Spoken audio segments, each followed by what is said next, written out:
Look at your new hair. She looks so cute. Dito na kami sa theater. Ooh, wait.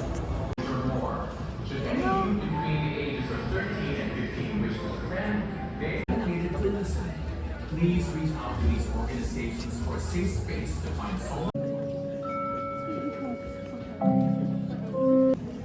Ang dilim. Sorry. Ang dilim.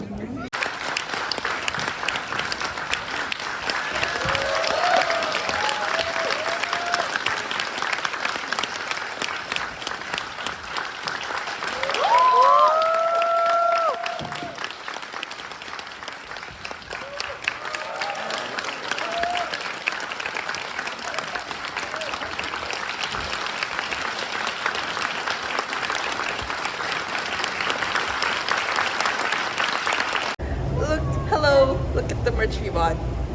Totally packed. So, because yeah, truly, or Hi! Yak-yak na naman si girl sa second half. Nako. Hay, nako. Buti na lang may cardigan ako. Pero wala na naman akong tissue.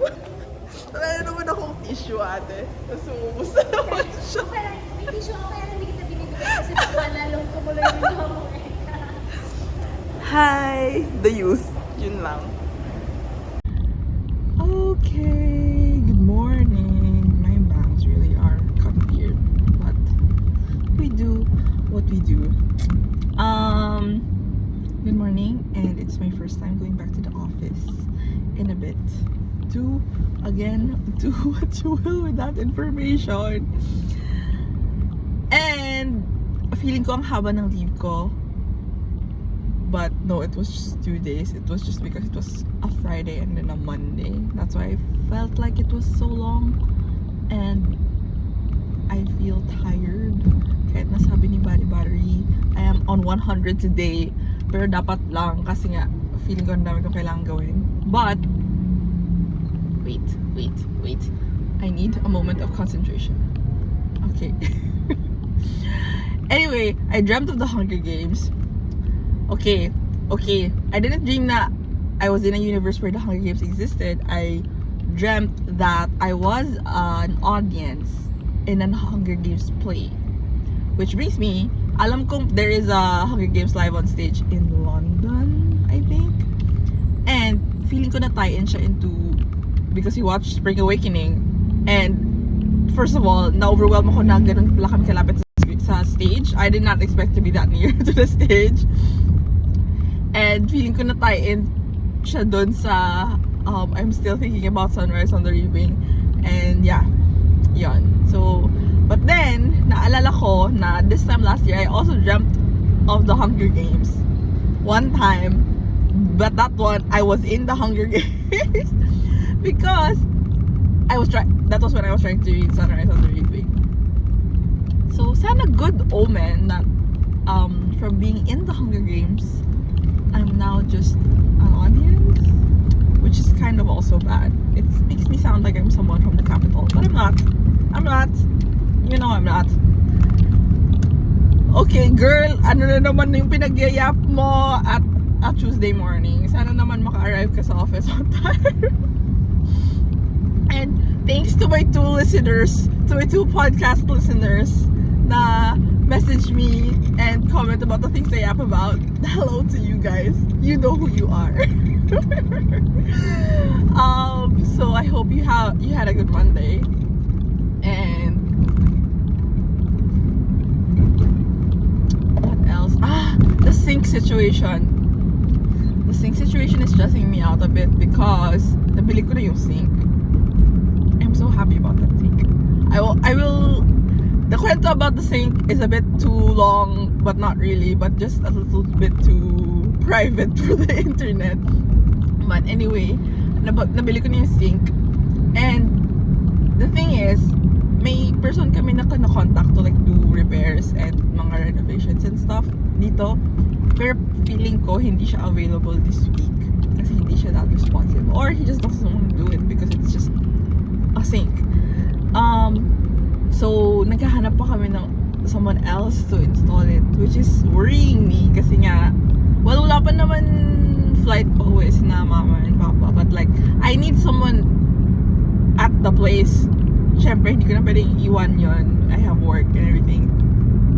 So, that's kind of in my mind right now.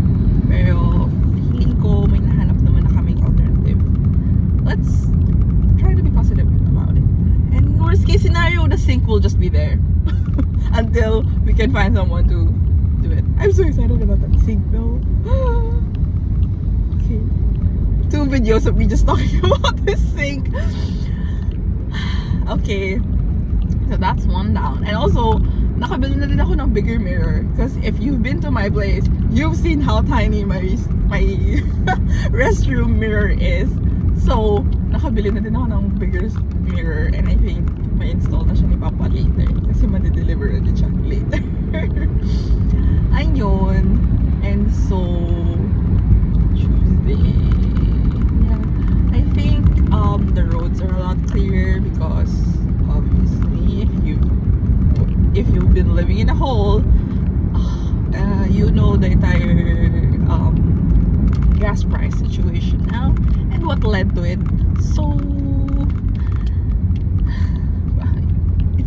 it just sucks sometimes when all you can say to people are thoughts and prayers, but that's literally all you can do. So thoughts and prayers. And it feels weird going to the office knowing I feel like my job is just a silly job sometimes versus like, yeah, I don't know. Sometimes I feel like it's a silly job with the things ongoing in the rest of the world. My speech, forgive my speech. I'm just booting up. And ano po ba? There. Happy Tuesday. It's just happy first day of the work week for me. I hope the week is kind. Not just to me, but to everyone else. Goodbye. I won't talk here too much. It will just be a 6-minute podcast for today. Bye. Hello. I just got ready in the car. Kasi I left the house at like 6:25. Dapat mga 6:15 nakaalis na ako. So that extra 10 minutes makes a world of difference. So kinakabahan ako nung nakaliko na ako from EDSA at around mga 6:55 ganon. So sabi ko okay. Kasi doon lang naman yung nanghuhuli talaga. So pero hindi ako actually sure if may nanghuhuli around QAV. Pero parang wala naman. So yun, kinabahan lang ako nung lumampas na ako ng 7 by the time na nasa QAV ako. And yun, I'm so excited to go home mamaya. Sana makauwi din ako before yung coding na window. Kasi gagawin na yung sink today. Oh my god, it's day 3 of me talking about this goddamn sink. Pero excited ako! I'm so excited. Si ate yung sabi niya, picturean ko siya agad. Doon naghugas na sa sink. She's also quite invested with the sink. Everyone is quite invested with the sink. It's not just me, FYI. Pero, yeah, I'm so excited. That's really the thing I'm looking forward to most today. Meron kaming team lunch, but yeah. Hello to my team. I'm also excited to eat lunch with you guys, but also my sink is gonna be installed today. I should do this more often. Parang okay naman palang mag-ayos na lang sa car. I used to do this a lot more sa Makati. Nung kapag coding din ako, I would just get my things. Pero eventually kasi, ano ba?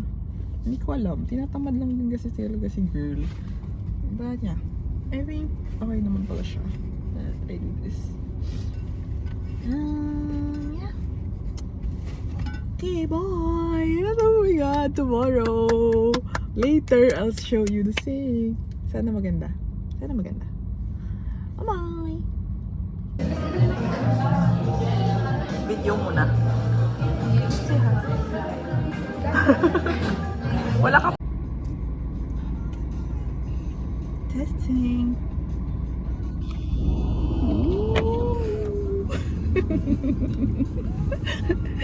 Manol.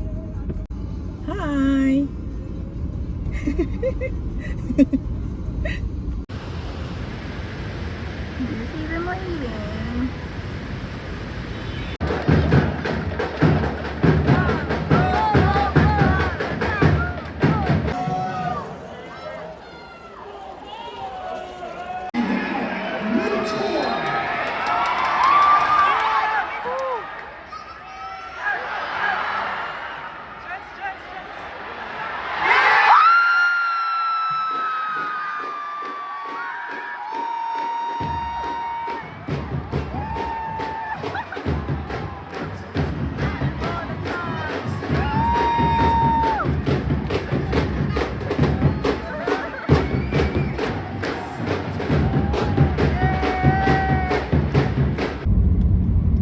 I am once again so pale. Always na. Ooh, let's try again.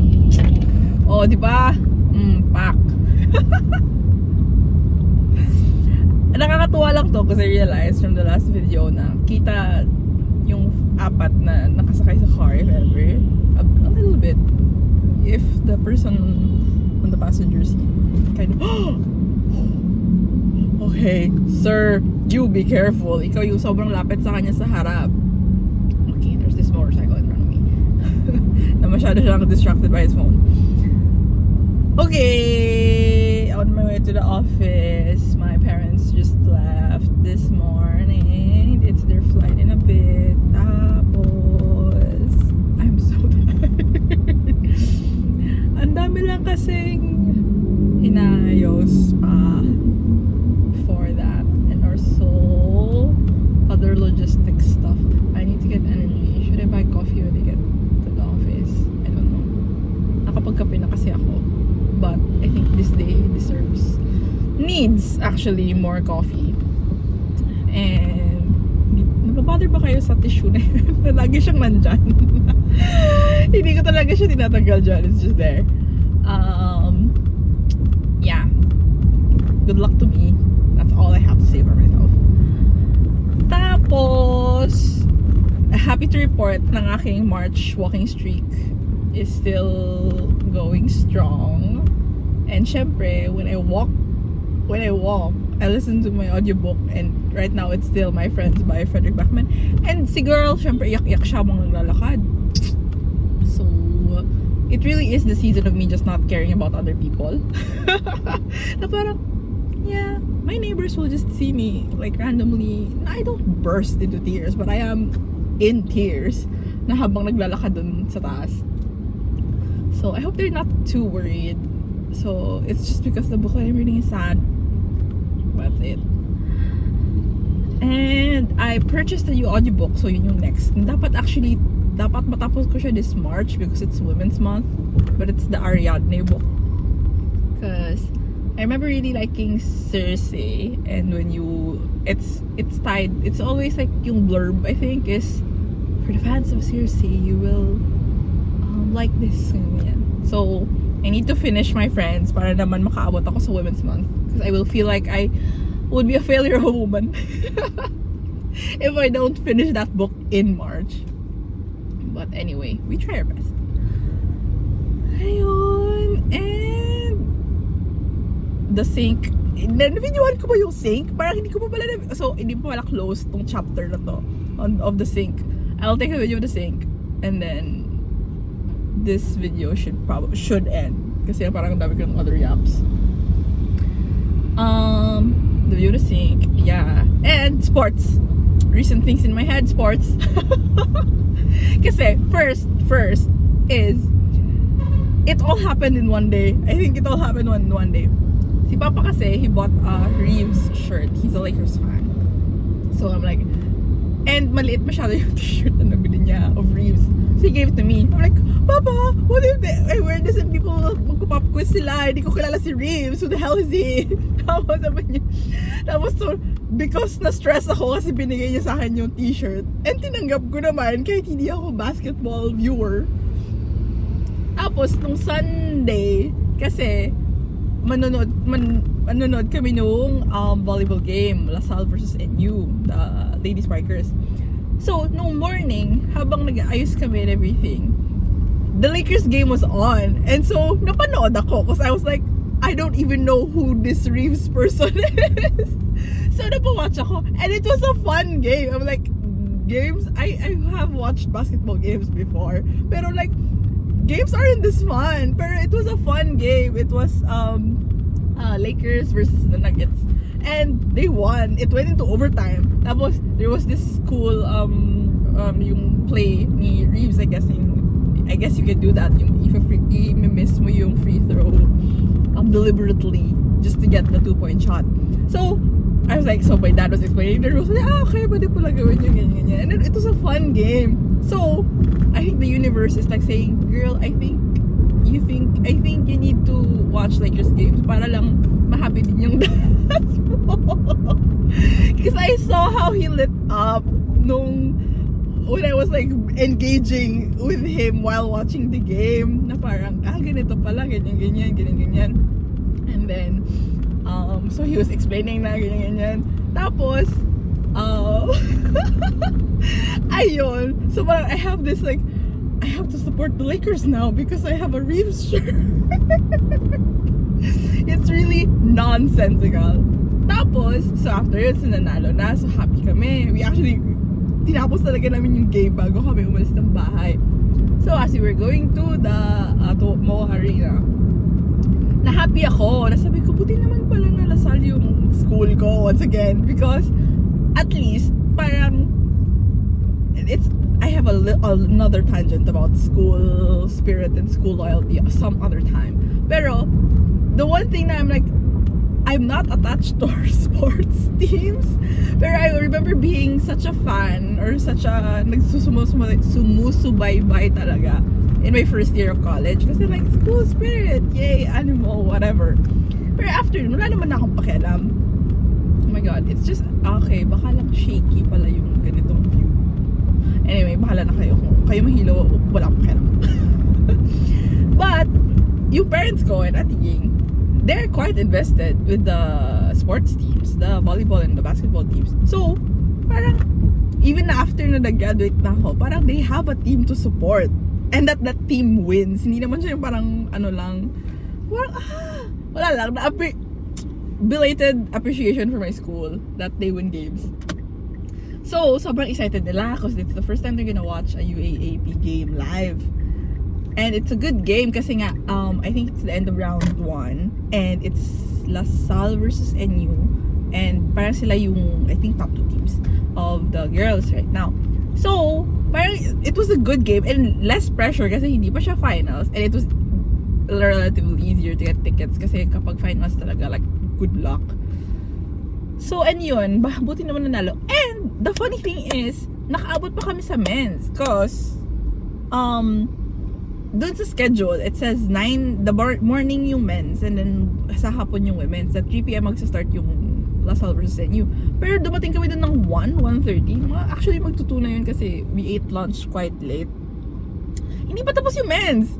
So, nakita pa namin that the boys won their game. So, ako parang, sobrang ang fun lang na day 1 while we were there. Kasi hindi naman sila, I think, top performer sa volleyball men. So, nanalo sila. So, I'm happy. And then there was the game in between. And then, ayun, then the girls won. So, like, all of our teams won that day. Sa Sunday na yun. So, it was such a high. Ayun, nakakatuwa lang. So, I'm like, okay, go sports. I know John Green has a video essay about supporting sports na hindi ko masyadong ma-appreciate. Pero now I get it. I remember that he's talked about it somewhere. Pero, yeah, I get it now. It really is fun to support a team with a group of people. It's like a silly thing, but it's not. Because the athletes are like serious physical athletes. So, ayun lang. So, go sports.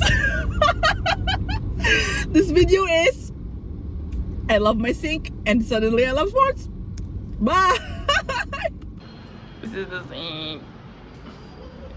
It's huge AF. I'm so happy.